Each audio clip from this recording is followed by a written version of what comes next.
Can you tell me who you've chosen as a woman you admire and a bit about why you chose her?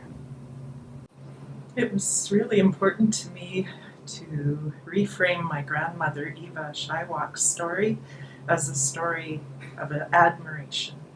Um, Growing up, I was aware that my mother and her siblings were puzzled, I guess, with a bit of anger toward my grandmother, and I didn't really understand why as a child.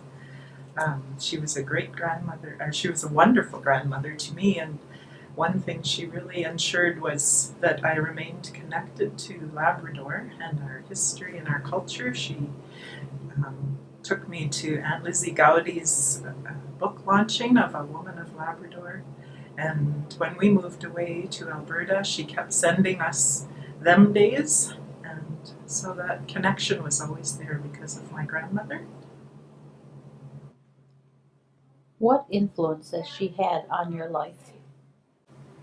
I promised my grandma when we left Labrador for Alberta when I was 14 that I'd come back. And that's remained a strong element in my life. I've only started to understand her story.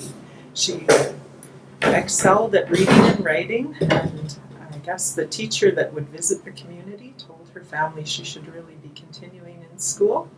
And so she was sent away to the residential school. She attended three, one in St. Anthony, one at Mary's Harbour, and the one school at Cartwright as well. So she left Rigolette at 12, and she didn't return for 10 years.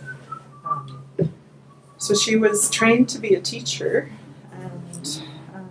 and I have to think, though, that some of her emotional well-being must have taken a bit of a hit, or that there would have been some negative around that she wouldn't have known how to be with her family or known her family very well anymore.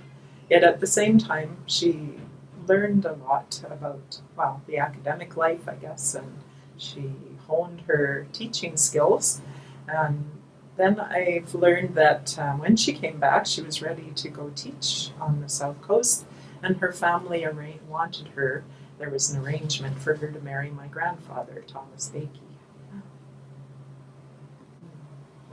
How have these influences shaped who you are today? Well, I think in a big way, my being in our Inuit Bachelor of Education program, training to become a teacher, at some level, it just satisfies something, I think, for me and for my grandmother's spirit, which I feel is still with me.